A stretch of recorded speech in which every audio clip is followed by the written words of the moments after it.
gente, estamos aqui na entrevista de hoje com o nosso ganhador de 2 prêmios do Prêmio Melhores Escritórios Digitais, o cara que foi eleito o melhor CEO de 2023, né? E também ganhou o prêmio principal, que é o prêmio de Melhores Escritórios Digitais.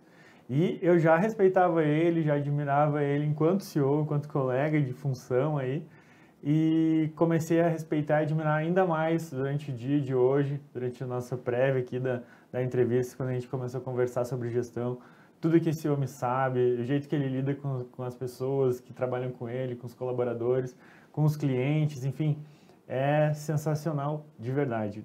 Foi realmente merecido, Jonas. Então, vamos lá, vamos começar a ouvir um pouquinho da tua história aí, para todo mundo se inspirar um pouco e a gente evoluir depois para como está a tua advocacia. Conta para nós como é que tu caiu nessa ideia de direito, como é que tu entrou nesse barco aí e como isso surgiu na tua vida. Eduardo, obrigado, né? Primeiramente, boa a todos, né? Agradeço a premiação, essa premiação para a gente foi muito importante. A advocacia, ela veio, eu falo que veio natural, porque eu sempre busquei na minha vida algo que a gente pudesse ser diferença na vida das pessoas. E o advogado, ele é diferença na vida das pessoas. Né? Todos os colegas que estão aqui assistindo, ou que não são colegas também, a gente sabe a diferença que a gente inicia, quando a gente inicia com aquela pessoa, com aquela mazela na frente da gente, e como ela termina, né? Como a gente consegue deixá-la de após, quando a gente consegue o resultado favorável. Então, isso me trouxe muito um propósito de vida. A advocacia, para mim, não é uma profissão, não é só uma profissão. É um propósito para a minha vida, no sentido de que a gente realmente tenha significado. Então, eu encaro minha profissão dessa forma. Sensacional, sensacional. É questão de objetivos, né? De ser além da questão financeira, além do dia a dia ali, que tu te envolve na rotina, mas tu dá um objetivo na vida, né? Tem que ter, porque principalmente o colega que está vendo agora, que está no início da profissão, a gente sabe, eu lembro do início da profissão que eu ganhava R$50 por semana. Né? Então, se a gente for ver somente pelo lado financeiro, a advocacia ela ainda requer um tempo para você ter uma estabilidade financeira. Mas você tem que ter significado nela. A partir do momento que você tem significado, as coisas vão evoluir de forma mais tranquilas, né? E quando você faz seu trabalho de forma profissional, né, de forma realmente a ter significado, com o tempo, o financeiro, outras coisas vão acertando na sua vida. Né? Como tudo na vida, não adianta ter pressa. E na advocacia a gente também tem que ter essa análise da nossa profissão. Né? E tu tenta passar essa ideia de propósito para a equipe, para o teu time, para o pessoal que trabalha lá no escritório, com os seus advogados? Sim, a gente tem uma frase nossa interna, uma palavra, a gente fala em transformudar. Né? O transformudar é a nossa palavra que diz exatamente o propósito real na vida do cliente, né? E não só do cliente, mas também do nosso colaborador. Porque assim como a gente tem a nossa transformudar, trazer esse resultado real para o nosso cliente, também tem que, o nosso colaborador ele tem que entrar e tem que se mudar como pessoa. Né, aquela pessoa que preocupe com outra pessoa, que realmente queira, né, que aquela vida seja transformada. E eu sempre uso um exemplo muito com eles, né, com meus colaboradores, no sentido de que imagine, né, que hoje está na sua frente um parente seu, uma pessoa que você ama, o seu pai, sua mãe, e que há necessidade de um advogado. Né? E esse advogado hoje é você. E você tem que trazer um resultado e fazer o melhor para aquela pessoa. Dentro do que você tem hoje de competência, dentro do seu conhecimento, né? Para você fazer o melhor para aquela pessoa. Isso a gente chama transformudar, que é exatamente ter essa preocupação real para que aquela pessoa ela consiga trazer a melhor solução jurídica. Né? A gente sabe, e o atendimento também. E isso é um negócio que fica bastante claro, porque a gente diz sobre a questão, porque nem sempre a gente consegue almejar, né, o melhor resultado para o nosso cliente, isso aí é fato. Só que nós fazemos sempre o melhor por ele até o final, né? Até quando a gente consegue na busca da solução para ele. E, bom, e falando assim um pouco da equipe, né? Conta um pouquinho pra gente aí quais são as metodologias de RH. Tu me contou hoje de manhã que por cima que vocês têm PDI, né? Um plano de desenvolvimento individual. onboarding, essas coisas. Fala um pouquinho de como é essa organização lá no escritório, se isso é importante. Olha, a nossa gestão é algo assim que nos orgulha muito. A nossa gestão de pessoas, a evolução dos nossos colaboradores, eu e a minha sócia, a doutora Daniela, a gente tem um grande admiração assim pelos nossos colaboradores e a evolução deles. A gente fica muito orgulhoso dos colaboradores que chegaram de uma forma e hoje são ótimos no que fazem, né, e transformam a vida. A gente tem vários mecanismos, né, de gestão que a gente aplica. Nós temos hoje, temos o PDI, que nós analisamos as dificuldades, as habilidades que faltam para o nosso colaborador, e a gente tem uma universidade interna onde a gente está fazendo a implantação desse plano de desenvolvimento individual, né? Para quem não sabe, PDI é plano de desenvolvimento individual, nossos colaboradores, para que a gente evolua na carreira dele, né? E aí também nós temos reuniões individuais com eles, que a gente chama one-on-one, né? Onde a gente escuta o colaborador, vê as necessidades, analisa e cresce junto, né? A gente não... Nossos colaboradores, eles são profissionais que eles não requerem que a gente os carregue. A gente está sempre ao lado deles, no sentido de que a gente junto vai caminhando e evoluindo na profissão, né? E a gente fica muito orgulhoso com essa evolução deles. Isso é algo assim para a gente que é de grande satisfação. Como eu já disse, transformando a vida não só do cliente, mas também do nosso colaborador. Que o nosso colaborador consiga atingir seus objetivos por intermédio do seu trabalho, aonde é o lugar que ele vai tirar de forma digna o sustento dele, da família, que tem muitos que sustentam suas famílias. Então, a gestão hoje, nós nos preocupamos exatamente para que o colaborador dentro da advocacia, ele não se frustre, no sentido de que achar que a advocacia não trouxe para ele uma evolução como pessoa e como profissional. Eu sempre digo para eles que a gente forma advogados. Eu não posso formar promotor, não posso formar juiz, a gente forma advogados, pessoas que realmente podem transformar a vida por intermédio do direito, né, por intermédio da nossa profissão. Não, perfeito. E esse trabalho de RH, sei que agora vocês estão com quase 40 colaboradores, entre colaboradores e advogados, enfim, mas isso começou lá quando o escritório já era menor e foi parte do crescimento, foi importante no crescimento, ou foi de agora que vocês começaram a implantar? Não. Na verdade, isso que nosso escritório, na verdade, para quem entende de gestão, é cultura, né? Também a nossa cultura do nosso escritório é muito forte. Isso veio, né, em uma conversa eu tendo com a minha sócia, que é a doutora Daniela, né? E em 2015 nós estávamos numa situação de estar trabalhando muito e vivendo pouco. Né? O advogado sabe bem o que é isso, né? E acaba, né? Prazos, atendimentos, ligações, WhatsApp. E nós já estamos ali numa carreira de alguns anos já, né? De uns 5 anos, 4, 5 anos nós tínhamos de carreira já.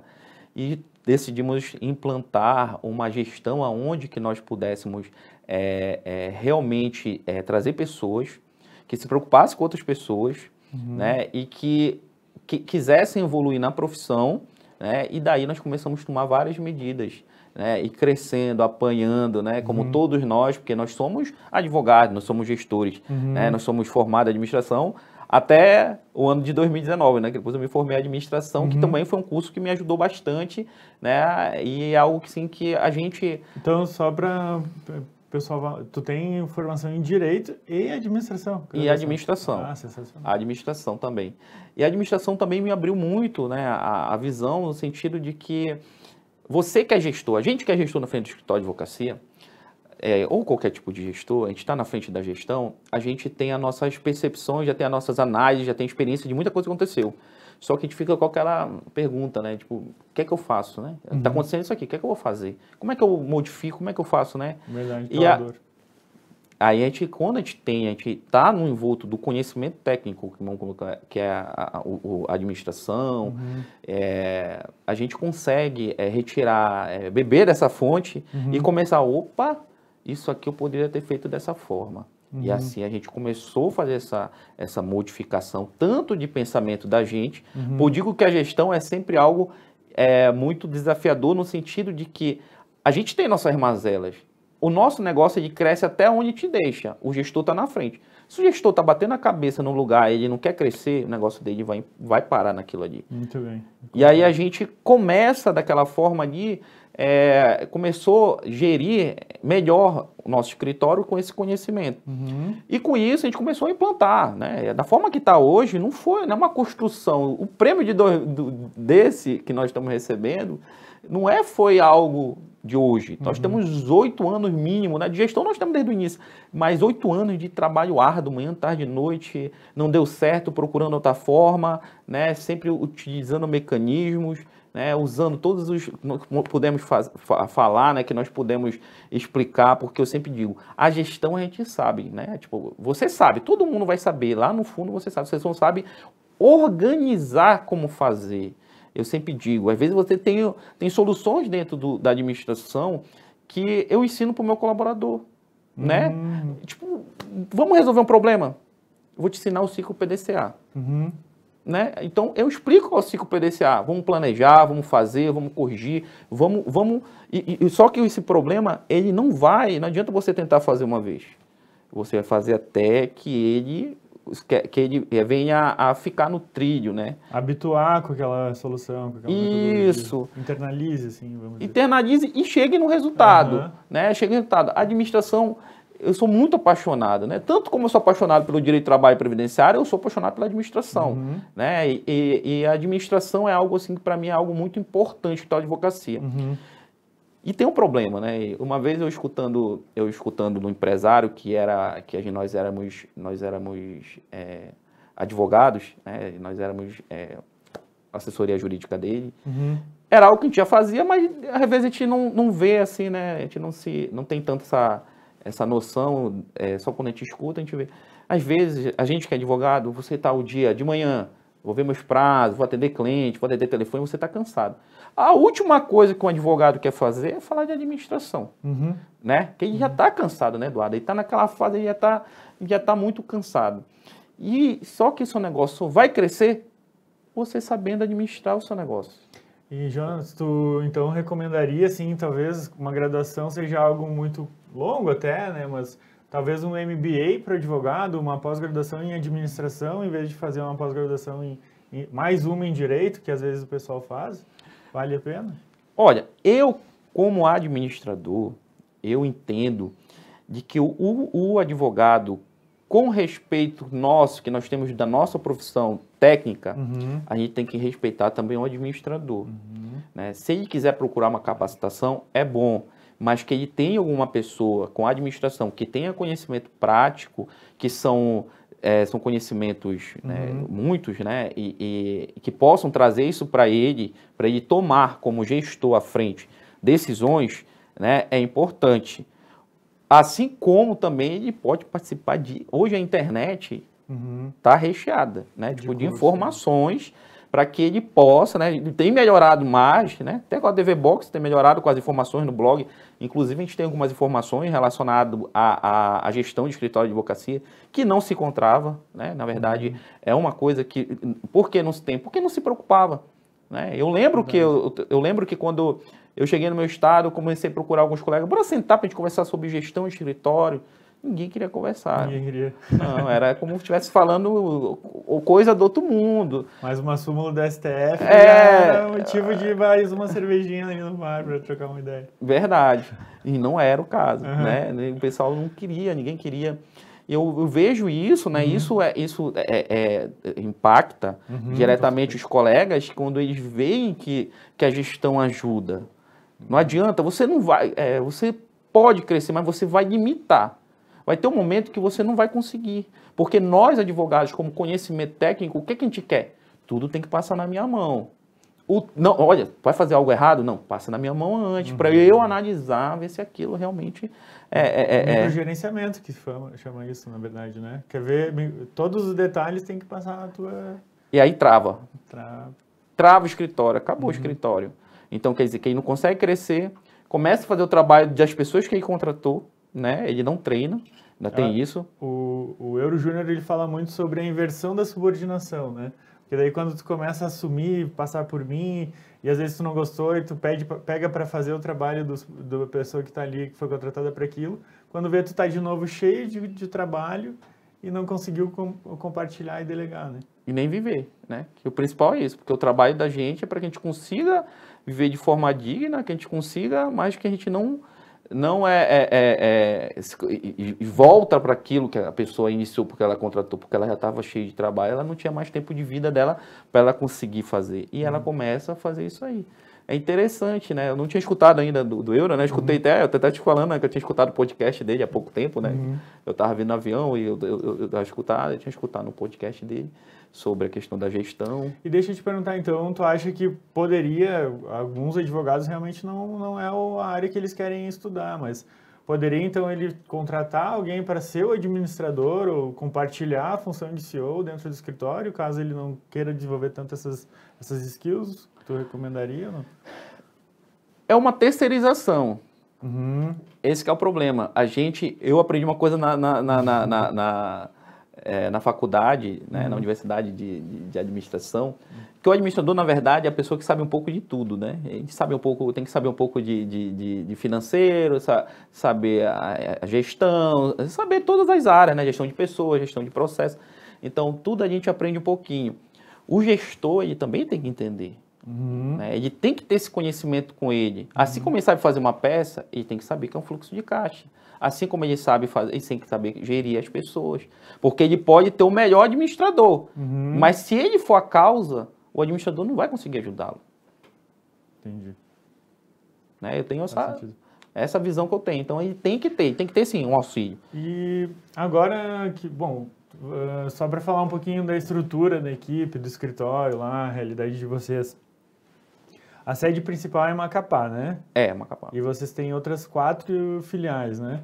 Isso. E aí, conta um pouquinho assim para nós, se a pontuação por tarefas também ajuda vocês a fazer esse gerenciamento da produtividade nas 5 sedes do escritório. Como é que vocês fazem essa organização hierárquica dentro do escritório, que tu me falou também que tem os supervisores de cada sede, né? Conta um pouco para nós essa parte.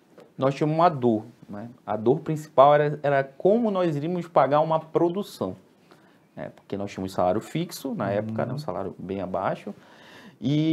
Só que eu nunca fui favorável de que pagar somente o salário fixo. Por quê?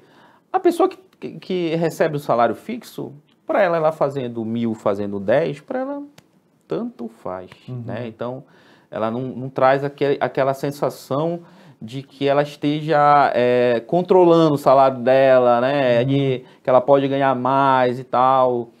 E foi quando a gente recebeu do ADV Box a pontuação por tarefa, né? E nós estudamos a pontuação por tarefa, fizemos o primeiro, porque é assim, é por isso que eu digo, né? Eu te falei naquele dia. A gente tem o conhecimento técnico, pode ter o que for, mas a experiência, a expertise, como a gente diz no direito, né? Você lê alguma coisa na faculdade, você chega com todo aquele querer, né? Não, olha, tem direito, a realidade é outra. É a mesma coisa, a administração é muito parecida. Então, nós tínhamos isso, nós queríamos, é positivo, e começamos a estudar. Pegamos a DevOps pontuação tarefa, sentamos, né? Que eu sou muito de sentar, estudar, colocamos as pontuações, fizemos as reuniões com a equipe, né? Que tem todo o procedimento que a DevBox passa para a gente. Fizemos e implantamos, né? Isso melhorou muito porque isso acabou acrescendo na remuneração das pessoas. Claro, por causa da produção, né? A pontuação por tarefa, ela está indicada diretamente na produção. Hoje, a pessoa no escritório, da forma que está hoje, ela pode ganhar no mínimo 10% da pontuação. Sim, para ela ganhar 100%. Depende de alguns requisitos, fechamento. Nós temos uma política interna de exercício, que é o Souza Mais Saúde, que entra também nisso. Essa pessoa tem que fazer exercício dela também. Ah, ganha pontos para fazer exercício? Ganha pontos para fazer exercício, cara. E a remuneração também está em cada dia, de todo mundo. Né? Tem, né? O Souza Mais Saúde. Nós temos essa pontuação, né? A pontuação, ela trouxe isso, né? Trouxe essa possibilidade. O sistema trouxe essa possibilidade de nós controlarmos, inclusive saber se aquele colaborador, poxa, porque o BI ele traz, né? Porque o BI traz ali a média daquela pessoa. Se ela está muito abaixo, o que aconteceu? Então já abre... Tem um padrão, assim, um procedimento para ir lá resgatar aquele cara que aquela pessoa que está com a produtividade baixa, é isso? A gente tem que entender. Aham. É porque a produtividade no escritório, ela não cai no colaborador, a gente vê que não cai por causa de algo exclusivo dele. Nós trabalhamos com pessoas. Pessoas têm seus problemas. Claro. E elas não desassociam do profissional. Uhum. Né? Então, por isso que a gente gosta muito de evolução de como pessoa. E quando a gente vê que cai, a gente tem que primeiro buscar informações, né, para saber o que está acontecendo, para a gente conseguir, junto com essa pessoa, montar um plano para que a gente consiga entender aquilo ali. Né? Normalmente são problemas que acontecem da vida, isso é natural, e a gente dá todo esse apoio para essa pessoa e ela, com o tempo ela volta para aquele padrão dela, né? E isso é muito importante para a gente. Tu me comentou hoje de manhã que, inclusive, tem incentivo para o pessoal ir lá consultar um psicólogo, fazer uma terapia e manter a saúde mental sempre alinhada, né? Tem, que hoje, assim, o mundo, eu digo, não é só a questão do nosso exercício, da nossa atividade. O mundo é louco, né? Eu digo logo, o mundo está louco, né? Nós estamos vindo de uma pandemia que afetou, né, sobremaneira a todos, e não seria diferente. Não vou dissociar, o pessoal que trabalha no escritório não saíram de outro lugar. Então, todo mundo na mesma sociedade, na mesma situação, todo mundo enfrentou de forma muito... eu vejo assim, eu digo que o pessoal do escritório enfrentou, todos nós enfrentamos de uma forma muito aguerrida, no sentido de não desistir dos clientes, da gente conseguir fazer. Então, mas isso aí acaba de alguma forma, como todos assim, que a gente enfrentou em perda de parente, várias situações, né? O próprio adoecimento da gente também. E isso também trouxe um impacto. E a gente tem essa política porque eu vou falar de novo, sou muito favorável do conhecimento técnico. Eu não sou psicólogo, né? Nem eu e a minha sócia, que é a doutora Daniela, que ela que também gere o pessoal, a gente não tem essa capacitação. A gente pode entender como gestor, a gente entende que está acontecendo algo. E a gente sempre pede, como a gente tem nosso plano de saúde, custeado 100% pela empresa, né? A gente faz essa indicação para que ele procure e que ele faça o uso disso, que é algo de uma forma dele crescer e entender. Porque eu sempre digo, o psicólogo ele não te dá caminho, ele te faz perguntas certas para você entender aquilo que você está passando. Verdade. Né? Isso daí que é importante, né? Que às vezes você não tem uma noção, dimensão, né? Do que está acontecendo com você. Ô Jonas, e me conta uma coisa, agora que tu falou e comentou que em 2019 se formou, 2018, 2019 se formou em administração, né? E nessa época aí também a gente lançou o BI, né? A gente foi um dos primeiros a abraçar o BI e usar o BI lá da DVBox. E como que foi, assim, que tu teve essa ferramenta na mão, isso impactou de lá para cá o crescimento do escritório? Conta um pouquinho. Muito. Por quê? Tem uma máxima da administração que não pode ser medido, não pode ser controlado. Né? Você não pode gerir o que você não mede. Então, tinha algumas informações que eu posso, assim como todos, nós que estamos na gestão, tem aquele negócio, eu sei, eu tenho uma noção e tal, mas ter noção e realmente ter a dimensão do buraco que às vezes você está indo, né, é muito diferente. E o BI, ele trouxe, primeiro, eu vou falar logo uma principal mudança que teve dentro do BI, que eu achei muito legal.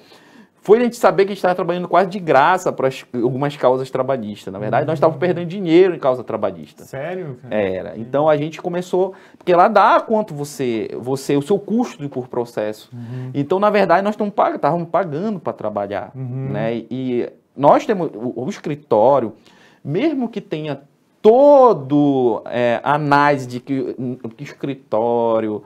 É quase alguns tratam como se fosse uma casa de poesia onde você escreve. O escritório é uma empresa, né? É uma empresa, ela tem conta, ela não fabrica dinheiro, ela tem que pagar seus impostos, ela tem que pagar os colaboradores, né? E você não pode estar perdendo dinheiro, né? Então, essa análise nós começamos a fazer na hora do fechamento. Peraí, vamos ver quanto é que vai dar a causa, vamos verificar se a gente vai conseguir atender ou não esse cliente. Se a gente não consegue, também a gente não abandona. A gente explica toda a documentação, explica como ele vai fazer o justo postulante, para que ele procure, que ele vá lá e a pessoa fica igualmente agradecida, né? Mas a gente não faz. Né? E de 2019 até 2023, assim, teve um impacto no crescimento do escritório, crescimento de receita? Quanto que vocês cresceram nos últimos 4 anos? Lembra? De cabeça, mais ou menos? 10 vezes. 10 vezes? 10 vezes. Nós saímos de uma receita e fomos para uma outra receita, 10 vezes, implantando tudo que está sendo falado. Desde a controladoria, que ajuda na qualidade. Porque assim, nós temos um problema na terceirização, quando a gente não faz diretamente. Sim. O primeiro problema, que a controladoria ajuda muito, qualidade. Por quê? O cara que fechou, ele pode estar fechando algo que ele não... Que você, se você Não passar sabe, direto para o judiciário, você só vai ver o erro lá na frente. A controladoria não, já faz uma análise técnica se aquilo realmente é viável, se a documentação está correta. E pode acontecer de o colaborador, às vezes, não ter o conhecimento não esteja bem adequado. E a gente, através disso, já cria, já vai ao alerta para dentro da controladoria para fazer o curso, né, dentro da nossa universidade para aquela pessoa. Então, a controladoria nos ajudou isso, né, nessa parte, né? Nós falamos de controladoria somente, né? Pontuação de tarefa e a pontuação de tarefa, não, mas a pergunta como que cresceu, né? Sim, foi importante, né? Sim, a controladoria, sim, nós fizemos a controladoria, teve essa importância da controladoria, a gestão por tarefa, muito importante, porque a pessoa, ela se motiva mais a exercer a atividade dela, a valorização salarial, isso é importante.